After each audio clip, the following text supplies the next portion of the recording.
नमस्कार, देश की बात में हाजिर हैं और पहले बात किसानों की। सरकार ने आज कहा है कि खरीफ की 14 फसलों के लिए एमएसपी यानी मिनिमम सपोर्ट प्राइस बढ़ाने का फैसला ले लिया गया है। तो धान की एमएसपी में 100 रुपए की बढ़ोतरी की मंजूरी दी गई है। अब ये 2040 रुपए होगा। तिल पर 523 रुपए, मूंग पर 480 रुपए, कपास पर 354 रुपए, सोयाबीन पर 350 रुपए, तुअर और उड़द पर 300 रुपए की बढ़ोतरी की गई है। तो जो ये बढ़ोतरी की जा रही है, इसका कितना फायदा होगा, और हमारे साथ इस पर बात करने के लिए कृषि अर्थशास्त्री देवेंद्र शर्मा जी मौजूद हैं। बहुत बहुत धन्यवाद देवेंद्र जी जुड़ने के लिए। और पहला सवाल मेरे से आपका यही है आपके लिए कि जो ये बढ़ोतरी की गई है, किसान भाइयों को, बहनों को कितना फायदा होगा इससे? देखिए, इसमें तो कोई दो राय नहीं है कि इस बार जो बढ़ोतरी की गई है वो हमें जो दिख रही है वो स्पेशली जो पल्सेस हैं और ऑयल सीड्स क्रॉप्स हैं उसके लिए सरकार ने ध्यान दिया है कंपैरेटिवली, और वो बहुत इंपॉर्टेंट है। एक बात तो ये जाननी जरूरी है। दूसरी बात ये है कि किसानों का जो इस बात पे जो प्रतिक्रिया है वो ये है कि भाई किसान सोचते हैं कि जो पिछला गेहूं का भी प्राइस उनको जो मिला था वो सितंबर हुआ, जो गेहूं का दाम 2015 रुपए प्रति क्विंटल, और उसका जो अंत में जो मार्केटिंग हुई है वो भी उसी प्राइस पे हुई है, जबकि उस दौरान बहुत कॉस्ट बढ़ी थी। हम जानते हैं कि पेट्रोल के प्राइसेस, डीजल के प्राइसेस बढ़े थे, और साथ में हमने ये भी देखा कि फर्टिलाइजर के प्राइसेस भी बढ़े थे, उसके साथ लेबर की कॉस्ट भी बढ़ी है। तो वो जो पिछले सीजन का भी जो कॉस्ट ऑफ प्रोडक्शन जो बढ़ी है, यानी जो उनका जो टोटल कॉस्टिंग का जो कंपनसेशन होना चाहिए था, वो कहीं ना कहीं उस एंड प्राइस में नहीं नजर आया। और अभी जो सीजन शुरू होना है बल्कि अभी, और उस सीजन में हम देख रहे हैं कि ऑलरेडी क्योंकि मौसम की जो डिले है उसके करके लगता है थोड़ा बरसात का ये माना जा रहा है कि जैसे मानसून आएगा उसके बाद थोड़ा सा एक गैप रहेगा, और वो जो गैप है उसको भरने के लिए मुझे लगता है कि we have to be doubly alert. किसान चाहेंगे कि अगर इससे जो दाम है वो थोड़े से और भी अच्छे होते ताकि वो कहीं पिछला कवर अप किया जाए और अगले के लिए एक इंसेंटिव नजर आए किसानों के लिए। देवेंद्र जी, जो आपने एक अहम बात कही कि जो महंगाई बढ़ी है, जिस तरह से अगर हम डीजल की बात करें उसको ध्यान में रखते हुए, अगर थोड़ा पहले होता तो और बेहतर होता, लेकिन अब वो महंगाई इतनी बढ़ गई है, तेल, पेट्रोल, डीजल, बिजली, तमाम चीजों की, तो उसका मोटा फायदा कितना किसान ले पाएंगे इससे? देखिए, ये बहुत महत्वपूर्ण सवाल है, और इसका एक जो देखने का तरीका ये है कि जो कॉस्ट ऑफ प्रोडक्शन होती है ना, वो अलग अलग रीजन पे वेरी करती है। अब जो पंजाब की कॉस्ट ऑफ प्रोडक्शन है, या आप कंपेयर करेंगे बिहार, उड़ीसा या और स्टेट्स के साथ कंपेयर करेंगे, उनमें बहुत कॉस्ट ऑफ प्रोडक्शन में फर्क होता है। तो आपका जो ये कहना है कि भाई कितना कॉस्ट ऑफ प्रोडक्शन या लागत कितनी आएगी और उसके ऊपर कितना उसको मुनाफा मिलेगा, सरकार का कहना है कि 50% उन्होंने A2+FL पे दिया है। हालांकि ये एक तरह का एक मैसेज कन्वे करने की कोशिश हो रही है कि ये जो स्वामीनाथन कमीशन की रिकमेंडेशन थी जिसमें कहा गया था कॉम्प्रिहेंसिव कॉस्ट के ऊपर 50% दिया जाए प्रॉफिट, वो एक कन्वे करने की कोशिश ये हो रही है। कई सालों से हम देख रहे हैं कि भाई वो हम उसको पूरा कर रहे हैं, लेकिन ऐसा नहीं है। A2+FL के ऊपर दिया गया, यानी जो कॉस्ट ऑफ प्रोडक्शन, जो cost out of pocket expenses हैं किसान के और उसके साथ फैमिली लेबर है, उसको जोड़कर उसके ऊपर 50% का प्रॉफिट इस साल किसानों को दिया गया है। किसानों की डिमांड ये रही है, और जो प्रोटेस्ट में भी हमने देखा है, जो इतना लंबा प्रोटेस्ट हुआ था, उनकी डिमांड ये थी कि हमें कॉम्प्रिहेंसिव कॉस्ट के ऊपर 50% प्रॉफिट दिया जाए।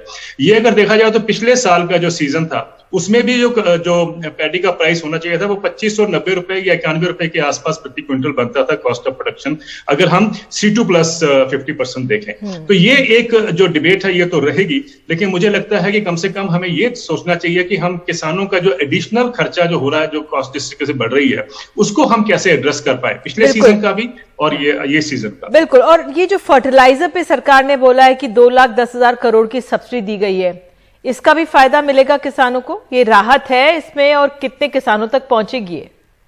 देखिए, ये जानना भी बहुत जरूरी है कि चाहे ये राहत है किसानों को, लेकिन ये कॉस्ट ऑफ प्रोडक्शन के अंदर अगर हम इंक्लूड करते हैं तो वो तो कवर अप हो जाता है ना। मेरा मतलब सिर्फ कहने का ये है कि अगर सरकार राहत दे रही है तो वो कॉस्ट ऑफ प्रोडक्शन कम आती है, अगर वो राहत हटा देगी तो कॉस्ट ऑफ प्रोडक्शन बढ़ जाएगी। तो basically it is always a benefit for the consumer, ये हमें जानना बहुत जरूरी है। जबकि हम हर बार ऐसा दर्शाने की कोशिश करते हैं जैसे कि हमने किसान पे कोई एहसान किया, ऐसा बात नहीं है। ये तो बेसिकली उसके लिए रखा कि आपका अल्टीमेट जो प्राइस निकलता है वो कंज्यूमर को हिट ना करे, इसलिए हम ये सब सब्सिडीज देके उसको एक नियंत्रण में रखते हैं, which is okay, which is right. तो ये 2,15,000 का जो आपने ये बताया है कि सरकार का जो सब्सिडी का बर्डन बढ़ा है, हो सकता है इससे भी ज्यादा बढ़ जाएगा, क्योंकि आफ्टर ऑल हम देख रहे हैं कि जो वॉर है रशिया की और यूक्रेन से, क्योंकि वहीं से अधिकतर जो पेट्रोल प्रोडक्ट्स हैं और साथ में जो फर्टिलाइजर बेस्ड प्रोडक्ट्स हैं वहां से आते हैं, क्योंकि यूरिया का सबसे बड़ा प्रोड्यूसर रशिया है और डीएपी और पोटाश का जो हम अधिकतर मात्रा में इंपोर्ट करते हैं वो यूक्रेन रीजन से ज्यादा आती है। तो उसका इंपैक्ट तो हमारे ऊपर है। हालांकि सरकार का कहना है कि अब ये 6 महीने के लिए हमारे पास एडिक्वेट स्टॉक्स हैं और सब कुछ सिचुएशन नियंत्रण में है, लेकिन ये एक बहुत बड़ा इशू रहेगा क्योंकि प्राइसेस तो आने वाले दिनों में बढ़ेंगे। बिल्कुल बिल्कुल। चलिए, जो एमएसपी बढ़ाई है कुछ राहत तो किसान भाइयों को मिलेगी ही। बहुत बहुत धन्यवाद जुड़ने के लिए देश की बात में। और आगे बढ़ते हैं और अब हम बात करेंगे बिहार की। बिहार के समस्तीपुर में इंसानियत को शर्मसार करने वाले दृश्य सामने आए हैं। रिश्वत के लिए भीख मांग रहे हैं एक माता पिता। आरोप है कि अस्पताल के कर्मचारी बेटे का शव देने के लिए रिश्वत की मांग कर रहे हैं। सहयोगी मनीष कुमार हमारे साथ मौजूद हैं। मनीष, ये जो हृदय विदारक तस्वीरें हैं जो स्क्रीन पर नजर आ रही थी इस समय, माता पिता भीख मांग रहे हैं। सोशल मीडिया पे था कि पोस्टमार्टम के लिए कहा जा रहा है कि तुम 50,000 रुपए लाओ तभी बच्चे का शव, बेटे का शव देंगी। क्या खबर है, मामला क्या है ये? देखिए, मामला सिंपल सा है कि जो समस्तीपुर का जिला अस्पताल है वहां पर बिना पैसे का कोई काम नहीं होता और ये वीडियो वायरल हुआ है, इसलिए हम और आप इसकी चर्चा कर रहे हैं। अन्यथा अस्पताल में वो चाहे पोस्टमार्टम हो या इलाज, वहां पर जो स्वास्थ्य विभाग के कर्मचारी होते हैं उसमें अधिकांश कर्मचारी जो हैं वो कॉन्ट्रैक्ट के होते हैं, जिनको समय पर वेतन नहीं मिलता है, तो उन्हें लगता है कि मरीजों से जितने पैसे वसूली की जा सकती है वो किया जाए। इस मामले में ये वीडियो वायरल हुआ है और अब सिविल सर्जन की सफाई यह है कि इसमें कुछ कर्मचारी जो पोस्टमार्टम रूम के इंचार्ज हैं या अन्य लोग हैं वो दोषी हैं, उनके खिलाफ कार्रवाई की जाएगी। लेकिन आप कह सकते हैं कि ये जो वीडियो है, इस वीडियो के वायरल होने के कारण जो है पूरे स्वास्थ्य व्यवस्था की, बिहार के अंदर जो स्वास्थ्य व्यवस्था है उसकी पोल एक बार फिर से खोलकर रख दी है। हालांकि मैं आपको बता दूं कि राज्य सरकार पर इससे कोई असर नहीं पड़ता है। बिहार सरकार के जो स्वास्थ्य विभाग के प्रधान सचिव हैं प्रत्यय अमृत, उनके पास एक से अधिक कई और विभागों का भी जिम्मा है, जिसके कारण बहुत ज्यादा स्वास्थ्य विभाग के कामों में उनकी अब रुचि नहीं रहती है। स्वास्थ्य विभाग के मंत्री हैं मंगल पांडे, वो आजकल अपने सरकार के प्रधानमंत्री नरेंद्र मोदी के 8 साल में के कार्यक्रम में वो उनकी व्यस्तता रहती है। तो कोई ऐसा भी नहीं है कि राज्य सरकार जो है वो जग जाए या आप कहें कि इस मामले में कार्रवाई होगी, क्योंकि जो सिविल सर्जन हैं उन्हें कार्रवाई करना चाहिए। तो वो कह रहे हैं कि जिलाधिकारी जब आएंगे छुट्टी से लौटकर तो वो कार्रवाई करेंगे। लेकिन ये मैं आपको बता दूं, ये बिहार के हर अस्पताल, हर जिला अस्पताल हो या मेडिकल कॉलेज हो, वहां पर कमोबेश स्थिति यही रहती है। निधि, सिविल सर्जन है एसके चौधरी, वो कह रहे हैं कि ऐसे मामलों में कार्रवाई होनी है और होगी। सुन लेते हैं कि उनका कहना क्या है। ऐसे मामले में कार्रवाई तो करनी ही चाहिए। मुझे जानकारी नहीं थी, आप लोग के माध्यम से जानकारी हमको मिली है और हम उस पर तुरंत कार्रवाई करेंगे। ये तो मानवता को शर्मसार करने वाली बात है। इससे पहले भी उसके पहले भी इस तरह की घटना हुई थी जिसके लिए काफ़ी वीडियो वायरल भी हुआ था और हम लोगों ने कार्रवाई भी उस पर की है और कार्रवाई करके फाइल हम लोगों ने समानाने लेवल पे बढ़ा दिया है एडीएम डीएम साहब के यहाँ। वहाँ पे कार्रवाई जैसा होगा, वहाँ से जैसा निर्देश आएगा हम लोग उसका तुरंत अनुपालन करेंगे। इस पर कार्रवाई होनी तय है, इसमें कहीं कोई दो मत की बात नहीं है। कार्रवाई होनी ही चाहिए और होगी, मैं ये आप लोग को विश्वास दिलाता हूँ। तो मनीष, आपने सुना, ये डॉक्टर साहब कह रहे हैं कि कार्रवाई होनी तय है और पहले भी ऐसा मामला है, कार्रवाई हुई है। लेकिन वाकई में सोशल मीडिया में इस तरह की चीजें आ जाती हैं, तब जाकर हरकत में आते हैं लोग और बयान भी देते हैं। कितना असर होगा आपको लग रहा है इस खबर का सोशल मीडिया में आने के बाद? देखिए, इस खबर के आने के बाद हो सकता है कि एक दो जो छोटे कर्मचारी हैं उनके खिलाफ कार्रवाई हो, लेकिन सच्चाई जो मैं आपको बता रहा हूँ निधि, कि बिहार का जो स्वास्थ्य व्यवस्था है वो ही बीमार है और उसके कारण जब तक आप व्यवस्था को चेंज नहीं करते हैं, क्योंकि कई बार मैंने खुद भी ऐसी परिस्थितियां झेली हैं कि किसी व्यक्ति का पोस्टमार्टम कराना हो और डॉक्टर इनकार कर देते हैं, और जब तक आपके पास में पैरवी ना हो, आपके लिए कोई ऊपर से कोई फोन ना करे तो कोई काम नहीं होता है। और जो पोस्टमार्टम रूम होता है वहां पर जो भी कर्मचारी होते हैं उनकी अपनी मनमानी होती है। इस मामले में आप कह सकती हैं कि हाँ, सोशल मीडिया पर वायरल होने के कारण अब जो जिला प्रशासन है या वहां के सिविल सर्जन वो कार्रवाई करने के लिए मजबूर हैं, लेकिन वो होगा वही ढाक के 3 पात। आने वाले दिनों में भी आपको बिहार के स्वास्थ्य व्यवस्था की खामियों को उजागर करते ऐसे वीडियो से रूबरू होना होगा, और देखिएगा कि दावे किए जाएंगे लेकिन ऐसा कुछ परिवर्तन होने वाला नहीं है। निधि, मनीष, आप हमारे साथ जुड़े इसके लिए बहुत बहुत शुक्रिया, और उम्मीद करते हैं कि इन माता पिता को उनके बेटे का शव जल्द से जल्द मिल जाए।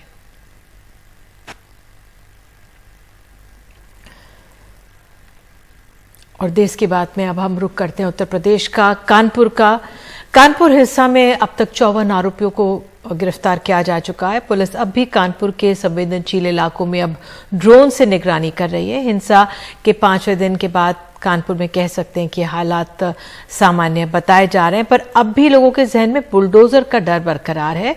हमारे सहयोगी सौरभ शुक्ला, आलोक पांडे की रिपोर्ट।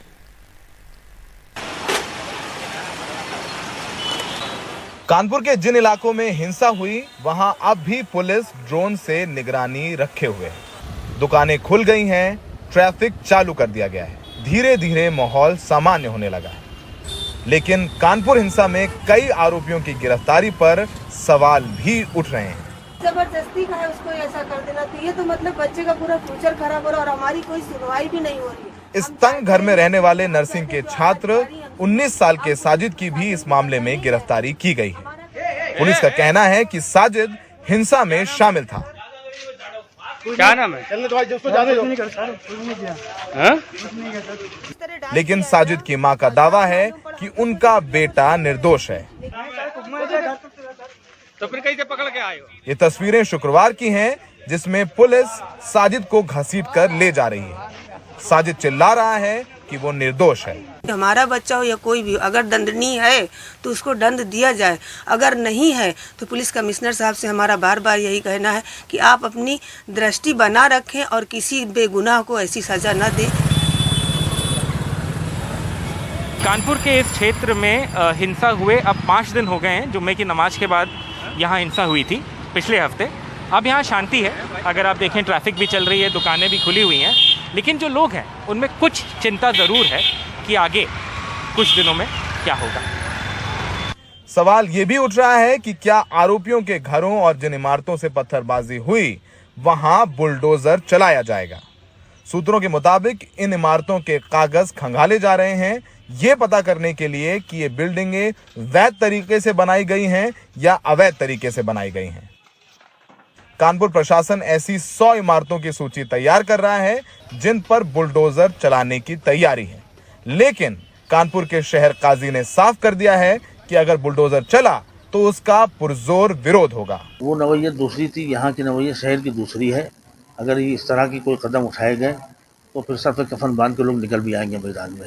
ज़्यादा दिन इंतजार नहीं कर पाएंगे। अब ज़्यादती की इंतहा, सब्र का इंतहा हो रही है। अगर यही मतलब होना है तो फिर ठीक है, वो हम कानून को तो तोड़ते नहीं, ना कानून को भी तोड़ा हमने, लेकिन ये तो हमें हक है कि ठीक है भाई, हम मरने के लिए निकले आ रहे मानो। वहीं कानपुर पुलिस ने संतुलन बनाते हुए सोशल मीडिया पर पैगंबर मोहम्मद के बारे में भड़काऊ पोस्ट डालने वाले बीजेपी नेता हर्षित श्रीवास्तव को गिरफ्तार कर जेल भेज दिया है। पत्थरबाजी दोनों तरफ से हुई थी, हिंदुओं की तरफ से भी पत्थरबाजी हुई, लेकिन शुरुआत मुसलमानों की तरफ से हुई क्योंकि वो जबरदस्ती दुकानें बंद करा रहे थे। लेकिन पीछे दिन नुपुर शर्मा इनकी गिरफ्तारी नहीं हुई है, तो गिरफ्तारी वहां भी दोनों तरफ से होनी चाहिए, तभी सबका साथ, सबका विकास और सबका विश्वास निकल करके सामने आएगा। दिल्ली से सौरभ शुक्ला, एनडीटीवी इंडिया। और बात अब दिल्ली की। दिल्ली के जहांगीरपुरी इलाके में एक बार फिर से 2 गुटों में पथराव हुआ है और कई गाड़ियों में तोड़फोड़ हुई है। हालांकि पुलिस का कहना है कि यह सांप्रदायिक मामला नहीं है, क्योंकि हाल ही में इस इलाके में सांप्रदायिक हिंसा हुई भी थी। जहांगीरपुरी के जे और आई ब्लॉक में मंगलवार रात करीब 1 घंटे तक पत्थरबाजी हुई, कई गाड़ियों में तोड़फोड़ हुई। आरोप है कि पुलिस 1 घंटे बाद पहुंची, तब तक बलवाइयों ने जमकर उत्पात मचाया। 10:30 बजे की बात है, यहाँ पे लड़के आए थे, आधे 12-13 जने उधर से थे, यहाँ से 13-14 यहाँ से। तो वही पत्थरबाजी हुई थी। पहले तो पत्थरबाजी वहाँ से चालू हुई आई ब्लॉक से, वो यहाँ पे आते जे ब्लॉक पे, तो यहाँ पे पुलिस आ जाती तो वहीं पे खत्म हो जाती आई ब्लॉक में लड़ाई। फिर तलवारें चालू हुई, फिर तलवार भी थी उनके हाथ में, खंजर भी थे, पत्थरों से फेंका तो कार पे लगी है हमारी। पुलिस के मुताबिक जहीर नाम के शख्स का कुछ दिन पहले शुएब और समीर से झगड़ा हुआ था। वो दोनों की तलाश में यहाँ आया और फिर दोनों पक्षों में जमकर पथराव हुआ। पुलिस के मुताबिक ये कोई सांप्रदायिक मामला नहीं है। केस दर्ज कर 2 आरोपियों को गिरफ्तार कर लिया गया है। बाकी आरोपियों की तलाश जारी है। कल इंक्वायरी के दौरान पता पड़ा कि 2 दिन पहले 2 ग्रुप्स का आपस में झगड़ा हुआ था। एक ग्रुप में मोहम्मद शोएब और मोहम्मद सामिर और दूसरे ग्रुप में मोहम्मद जाहिर और मोहम्मद मुन्ना का आपस में झगड़ा हुआ था, जिसकी वजह से दूसरा ग्रुप मोहम्मद मुन्ना और मोहम्मद जाहिर अपने कुछ दोस्तों के साथ आई ब्लॉक जहांगीरपुरी पहुंचे थे दूसरे ग्रुप को ढूंढने। जब वो नहीं मिले तो नशे की हालत में उन्होंने कुछ पत्थर फेंके। इसमें किसी को भी किसी प्रकार की इंजरी नहीं आई है और न ही इसमें कोई कम्युनल एंगल है, क्योंकि दोनों ही ग्रुप सेम समुदाय को बिलोंग करते हैं। आए दिन हो रहे पथराव और हिंसा से लोग खौफजदा हैं। इतना माहौल खराब हो चुका है, आए दिन पत्थरबाजी होती है यहाँ पर, आए दिन आग लगा दी जाती है गाड़ियों के अंदर। और जिसकी गाड़ी डैमेज हुई है, अब कई गाड़ियाँ ऐसी डैमेज हुई हैं जिन्होंने गाड़ी हटा भी ली अपनी यहाँ से। अच्छा। जिनका बेवजह में नुकसान हुआ है। अब हमारी स्कूटी को देखो आगे से डैमेज कर रखा है। पुलिस अब इलाके की निगरानी कर रही है। हाल ही में हुई सांप्रदायिक हिंसा की आग से जहांगीरपुरी इलाका अभी तक नहीं उभरा है कि पत्थरबाजी की इस घटना ने एक बार फिर से लोगों के मन में खौफ पैदा कर दिया है। हालांकि पुलिस का दावा है कि ये मामला सांप्रदायिक नहीं है, लेकिन फिर भी लगातार इलाके की निगरानी की जा रही है। नई दिल्ली से कैमरामैन मोहम्मद मुरसलीन के साथ मैं मुकेश सिंह, एनडीटीवी इंडिया। और देश की बात में आगे 16 साल के बच्चे ने मोबाइल गेम ना खेलने देने पर मां को गोली मारी, फिर बनाई मनगढ़ंत कहानी।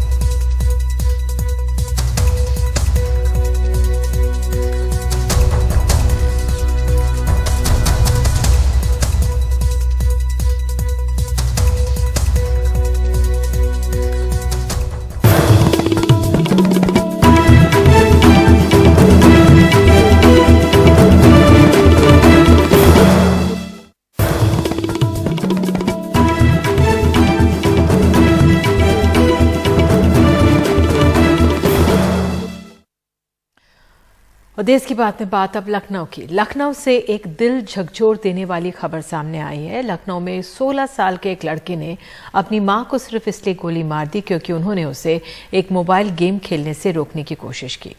लखनऊ पुलिस के मुताबिक ये रविवार सुबह की बात है।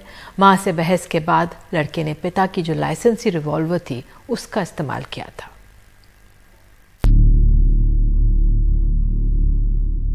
लखनऊ की इस महिला को उनके 16 साल के बेटे ने गोली मार दी, बस इसलिए कि उन्होंने बेटे को मोबाइल फोन पर एक गेम खेलने से मना किया था जिसकी उसे लत लग चुकी थी। लखनऊ पुलिस के मुताबिक ये शनिवार रात की घटना है। लखनऊ के बाहरी इलाके में ये इस घर का मामला है। रिवॉल्वर लड़के के पिता का था जो किसी और राज्य में पोस्टेड है। हैरानी की बात यह है कि लड़के ने 2 दिन तक हत्या की बात छुपाए रखी।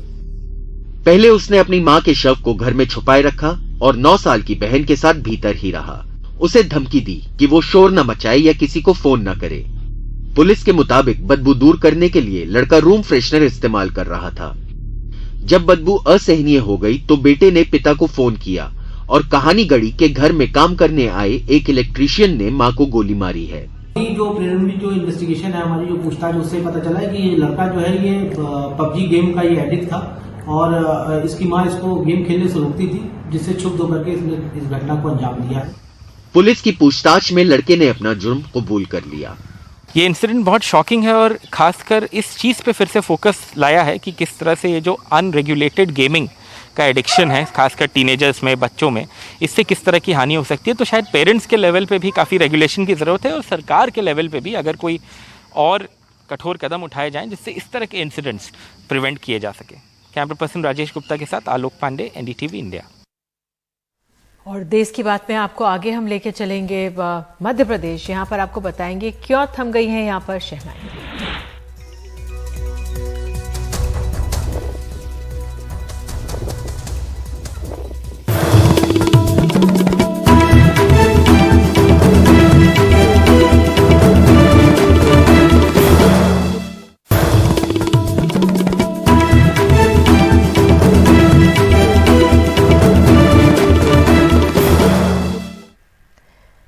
तो बात अब मध्य प्रदेश की। मध्य प्रदेश में त्रिस्तरीय पंचायत चुनाव का बिगुल बजने के साथ ही सामूहिक विवाह और निकाह की जो शहनाई थी वो बजनी बंद हो गई है। जिनकी शादी हो गई है उनका आर्थिक मदद अभी नहीं मिल रही है। देखिए ये खास रिपोर्ट।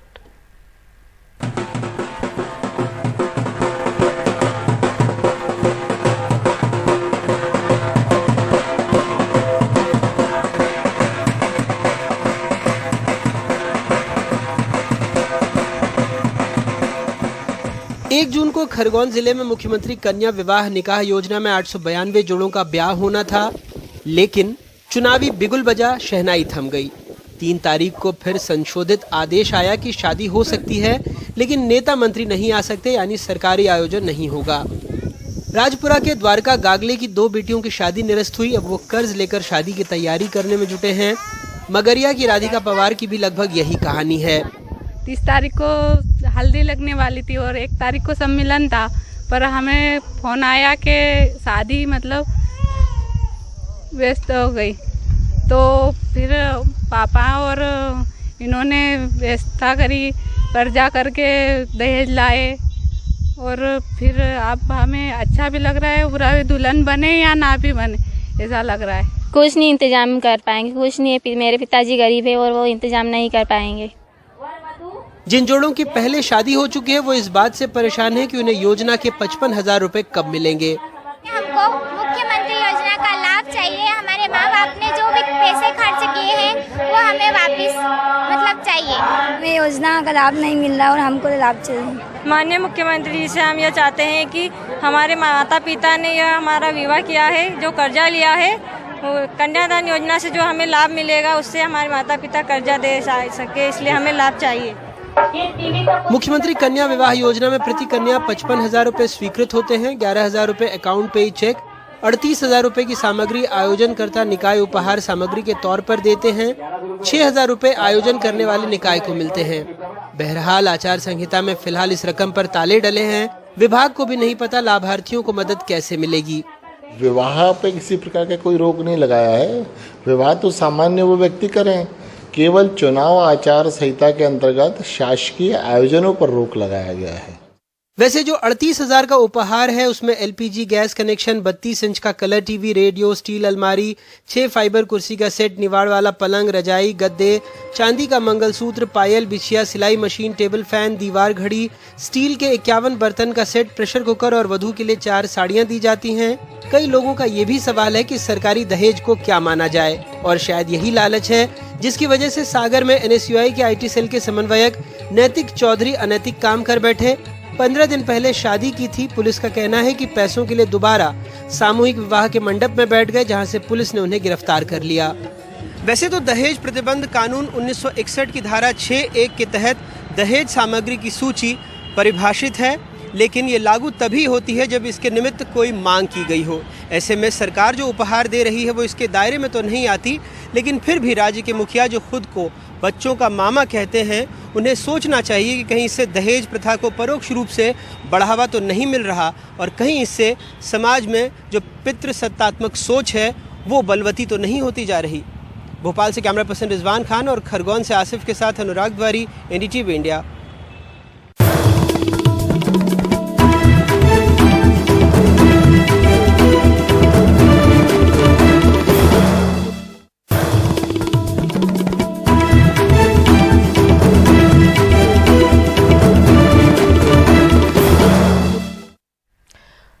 RBI ने रेपो रेट 50 बेसिस पॉइंट और बढ़ाकर 4.90% करने का ऐलान कर दिया, और इस फैसले से बैंकों में कर्ज लेना और खरीदना, जो घर खरीदना है, और महंगा हो जाएगा। लगभग महीने भर में दूसरी बार आरबीआई ने रेपो रेट 50 बेसिस पॉइंट बढ़ा दी। 4 मई को इसे 40 बेसिस पॉइंट तक बढ़ाया गया था। साफ है कि आरबीआई की चिंता महंगाई दर पर काबू पाने की है। बेशक इसका सीधा असर आपके लोन पर पड़ेगा, नया घर खरीदना भी महंगा होगा।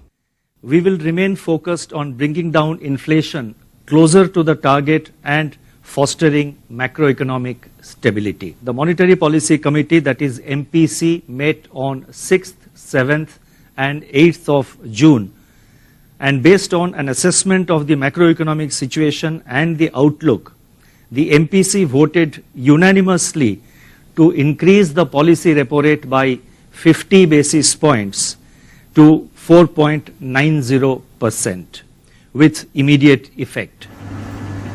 आरबीआई गवर्नर ने आशंका जताई है कि मौजूदा वित्तीय साल के पहले 9 महीनों में महंगाई दर 6% के ऊपर रहने का अनुमान है, यानी आम लोगों को महंगाई का बोझ लंबे समय तक झेलना पड़ेगा। आरबीआई गवर्नर ने कहा, अगर मॉनसून अनुमान के मुताबिक सामान्य रहा और कच्चे तेल की औसत कीमत $105 प्रति बैरल रही तो 2022-2023 में महंगाई दर 6.7% रहने का पूर्वानुमान है। महंगाई दर में करीब 75% हिस्सा फूड इन्फ्लेशन का है। मौजूदा साल में जीडीपी की विकास दर 7.2% रहने का अनुमान है।